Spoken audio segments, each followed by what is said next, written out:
Après 2 épisodes introductifs pour la série des vidéos analytiques et théoriques sur Onigashima, on entame avec ce 3e épisode un véritable morceau de cette théorie que je veux vous proposer à travers toutes ces vidéos. En effet, nous allons parler du cas de la marine, théoriser sur ses agissements et ce qu'il adviendra de leur côté lors du début de l'ère post-Onigashima. Car en effet, j'ai expliqué mon point de vue vis-à-vis de l'arrivée du nouvel ère dans les 2 précédentes vidéos, mais je la résumerai plus tard, ne t'inquiète pas. Et pour marquer le coup sur cet épisode qui aura droit à une théorie que je trouve ma foi fort sympathique, j'ai l'honneur d'avoir en guest le grand, le beau, le Mush. Salut tout le monde, c'est Mush, le pirate qui change de prime chaque semaine. Un grand merci Mush d'avoir accepté mon invitation, c'est un plaisir de faire cette vidéo avec toi. La marine est l'une des forces qui permet de maintenir un équilibre dans le monde. Si beaucoup parmi les fans ont un avis assez tranché pro ou anti-marine, le cas de cette puissance est en réalité bien plus subtil qu'il n'y paraît. En effet, il s'agit d'une puissance existante afin de protéger les civils et les royaumes. Seulement, ayant l'obligation de répondre aux attentes du gouvernement mondial et donc à celle des dragons célestes, l'organisation protectrice du monde a fait couler le sang à maintes reprises, et le sang d'innocents. C'est pour cette raison que la marine est aussi nuancée, bien plus nuancée que les pirates, les révolutionnaires ou ceux qui furent jadis les corsaires.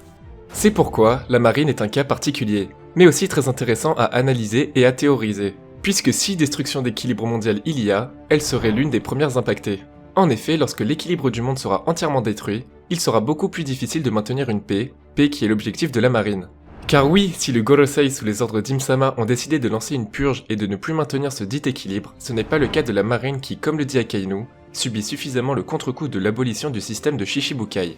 La marine devra dès lors assumer la responsabilité et la protection de bien plus de territoires, notamment avec un nouveau monde dans une situation inattendue et jamais vue auparavant. La théorie principale de cette série de vidéos est bien évidemment les conséquences de la guerre de Nigashima ainsi que son déroulement et la définition de la nouvelle ère qui suivra. L'ère lancée à Marineford n'était pas réellement une nouvelle ère, elle a juste tourné la page d'une ère de la piraterie entamée par Roger. En effet, on peut concevoir et imaginer que le système des corsaires et des Yonko sont des réponses du gouvernement mondial pour créer un équilibre à l'ère de la piraterie. Et la marine connaîtra aussi des problèmes internes. En effet, il y a 2 points qui pourraient causer une scission précipitée entre le gouvernement mondial et la marine. Premièrement, il s'agit de la présence du CP0 à Wano Kuni afin de négocier un marché pour un trafic d'armes avec Orochi. Diaz Drake témoigne alors en infiltration pour les Sword leur présence et prévient Kobe, collègue marine et Sword, permettant à ce que l'information de la présence du CP0 parvienne aux oreilles de la marine. Et il s'agit d'un point déjà très important, il faut comprendre que le gouvernement mondial a créé le Cypherpol pour des missions cachées et secrètes lorsqu'ils ne veulent pas que la marine soit au courant. Certes, il arrive à ce que la marine doive travailler en collaboration avec les Cypherpol, mais il s'agit de cas assez particuliers comme nous avons pu le voir à Enies Lobby. Ainsi, si le gouvernement mondial décide de faire bouger un Cypherpol, c'est pour le faire en secret, sans que personne ne le sache, pas même la marine. Sinon, la marine s'occuperait elle-même de ses missions. Et si avant l'ellipse, ce genre d'événement n'avait pas provoqué grand chose, nous sommes dans un cas de figure totalement différent puisque l'amiral en chef est Akainu Sakazuki, à savoir l'homme qui prône la justice absolue et qui considère en les pirates et les criminels qu'il ne peut rien avoir de bien en eux. En effet, selon Akainu, par définition, un pirate est mauvais et doit donc mourir. Ainsi, apprendre que le gouvernement pour qui il travaille négocie avec des rois affiliés à des pirates pourrait causer des problèmes entre marine et gouvernement mondial, permettant de comprendre la scène et l'intérêt scénaristique avec Jess Drake au-delà de la révélation sur son rôle à Wano Kuni. Le second point est le fameux incident survenu à la rêverie lié à la famille royale Nefertari. En effet, nous savons que Im-sama et le Gorosei ont décidé de lancer une purge et d'éteindre l'une des lumières du monde. Parmi les cibles potentielles, il y avait Luffy, Shirahoshi, Teach et Vivi. Et nous avons pu voir que finalement Im-sama a choisi Vivi, étant donc logiquement directement la cause de l'incident des Nefertari. Sans oublier le fait que Cobra voulait poser une question depuis la révélation autour du poneglyphe durant l'arc Alabasta. Mais il s'agit d'un incident qui a été provoqué par le gouvernement mondial, sûrement à l'aide du CP0, pro des assassinats, etc., sans prévenir la marine, car comme dit plus tôt, le Cypherpol bouge lorsque le gouvernement mondial veut faire des choses sans que la marine le sache. Pour preuve, ils avaient envoyé un membre du Cypherpol infiltrer Morgans et le menacer pour ne pas qu'il laisse fuiter l'incident lié au Nefertari. Mais la marine est bien évidemment au courant, comme on a pu le voir avec Garp, puisqu'il annonce que cette fois-ci, le sang a coulé et prévient donc Shirahoshi et Neptune de l'incident. Garp affirme même que la marine va devoir enquêter là-dessus. Car en effet, il était du devoir des marines de protéger les rois sur le trajet et durant la rêverie, comme on a pu le voir avec Kobe, qui libère la princesse kidnappée et protège le roi Riku de Dressrosa et son navire, lorsque ceux-ci sont pris pour cible alors qu'ils se rendaient à Marie-Joise. Nous avions pu même voir un Akainu fou de rage lorsqu'il a pris l'enlèvement de la princesse et qu'il se plaignait du travail mal fait.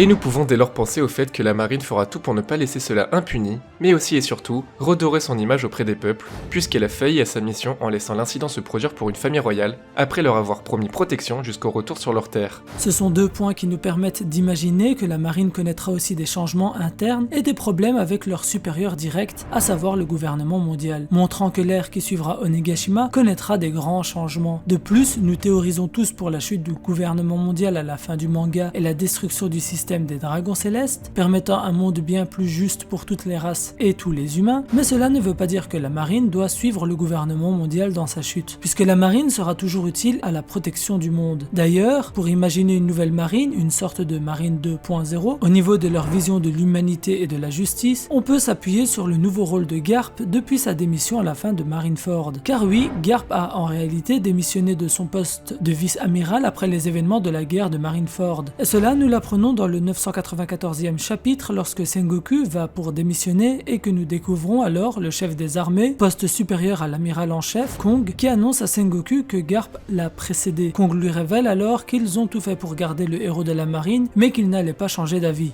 Et oui, Garp n'est donc officiellement plus vice-amiral, même si Kong a décrété qu'il gardait son titre, pour la beauté de la chose. Puisque Garp reste et restera le héros de la marine, Garp est aujourd'hui, et ce depuis plus de 2 ans, instructeur et forme donc la marine de demain.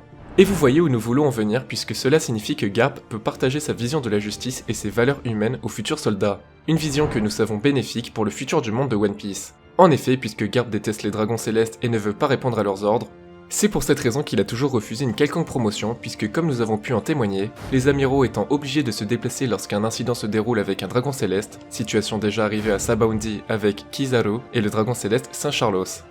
C'est d'ailleurs parce qu'il a défendu les dragons célestes à God Valley et qu'il s'est allié à un pirate que Garp veut taire sa légende et ne la partage pas fièrement. Bon, avouons-le, Garp fait aussi partie du FC Humble. Ainsi, nous pouvons imaginer que la marine aura une nouvelle génération bien plus vertueuse et juste, qui suivra les préceptes de Garp pour un monde qui connaîtra une véritable prospérité, mais ce sera bien à la fin du manga. Avant d'y arriver, la marine connaîtra des difficultés avec une très proche dans l'histoire. Il s'agit bien évidemment d'Onigashima et de l'alliance entre Kaido et Big Mom. Car oui, il s'agit bien d'une vidéo théorie sur le rôle de la marine à Onigashima. Et c'est la deuxième partie de la vidéo et donc il est temps d'en discuter. Et comme tu l'auras remarqué via la miniature, nous avons bien une idée des personnages qui feront leur apparition à Onigashima. Mais avant cela, il est important d'expliquer pourquoi il serait intéressant de voir la marine arriver à Onigashima. Premièrement, et ce malgré les craintes et les dires d'Akainu, nous savons qu'il s'agit d'une situation qui ne peut pas être laissée s'empirer. En effet, comme le dit Akainu, l'alliance entre Kaido et Big Mom est la pire menace que la marine ait connue depuis bien fort longtemps. Et il s'agit en réalité même du premier test d'Akainu, puisqu'il fait face à la première véritable crise depuis Marineford et depuis sa promotion. Mais nous savons qu'en plus de ce qui se déroule à Onigashima, nous avons les éléments liés aux corsaires qui se passent simultanément. Ainsi, il est important de prendre ce facteur en compte pour considérer les possibles forces de la marine qui pourraient arriver à Wano Kuni. Et comme autre élément à souligner, c'est bien le combat entre Ryokugu et Fujitora face au commandant des révolutionnaires qui a eu lieu lors de la rêverie. Une rêverie terminée plusieurs jours avant Onigashima comme j'ai expliqué dans ma vidéo sur la flotte. Ainsi, il y a un amiral qui est assez loin de tous ces problèmes, et c'est bien évidemment l'amiral Kizaru. Il n'a pas participé à la rêverie, puisqu'il n'a pas été présenté comme l'amiral invoqué pour s'occuper de la sécurité de l'événement, et nous ne pouvons pas affirmer qu'un amiral a été s'occuper des problèmes liés aux ex-Shishibukai pour l'instant, contrairement aux vice-amiraux. De plus, il était motivé à l'idée de se rendre à Wano Kuni pour empêcher la réunion de Big Mom et Kaido lorsqu'ils avaient intercepté leur communication. Mais Kizaru ne fera bien évidemment pas cavalier seul puisque selon notre théorie, il y sera accompagné par un certain Ryokugyu. En effet, même si ce dernier a participé au combat contre les commandants de la rêverie, nous n'avons pas pu déterminer si ce dernier fut lourdement blessé ou pas, contrairement à Fujitora puisque nous n'avons pas vu Ryokugyu depuis le moment où il a été introduit, c'est-à-dire au début de la rêverie. Ryokugyu est d'ailleurs un personnage encore bien mystérieux puisque même son apparence physique n'a pas encore été dévoilée, alors que nous arrivons vers la fin du manga. Il serait donc pas insensé d'imaginer que cela ne saurait tarder. Sans oublier le fait qu'il faudrait qu'il ait un rôle intéressant et non juste qu'il comble le vide des amiraux. De plus, Fujitora a lui eu la chance d'être introduit et mis en avant lors d'un arc comme Dressrosa où la marine n'avait pas un rôle si important. On peut imaginer que Ryokugyu aura son moment d'introduction et de mise en avant durant la guerre de Nigashima. Surtout que le taureau vert, donc l'épithète de notre troisième amiral, est inspiré, comme pour les autres amiraux, du conte de Momotaro. Mais que contrairement aux autres amiraux du conte, Momotaro rencontre le taureau vert à Onigashima. Car oui, le nom de Nigashima et même la forme de l'île sont directement inspirés du conte de Momotaro. Mais ça, ça, tu le sais puisque tu as déjà vu ma vidéo sur le sujet. Un élément qui pourrait agir comme argument pour qu'il soit dévoilé durant la guerre d'Onigashima. En parlant de visuel, on peut imaginer que ce dernier sera inspiré de l'acteur Yoshio Harada, un des 3 acteurs principaux du film Roningai, où l'on peut trouver les 3 acteurs ayant inspiré Eiichiro Oda pour les 3 amiraux post-ellipse. Quelque chose d'intéressant puisque cela voudrait dire que Oda nous a teasé son chara-design avec une piste importante pour pouvoir nous l'imaginer, puisqu'en effet il s'agit d'un personnage dans le film Roningai avec une chevelure très ressemblante à celle de Ryokugyu.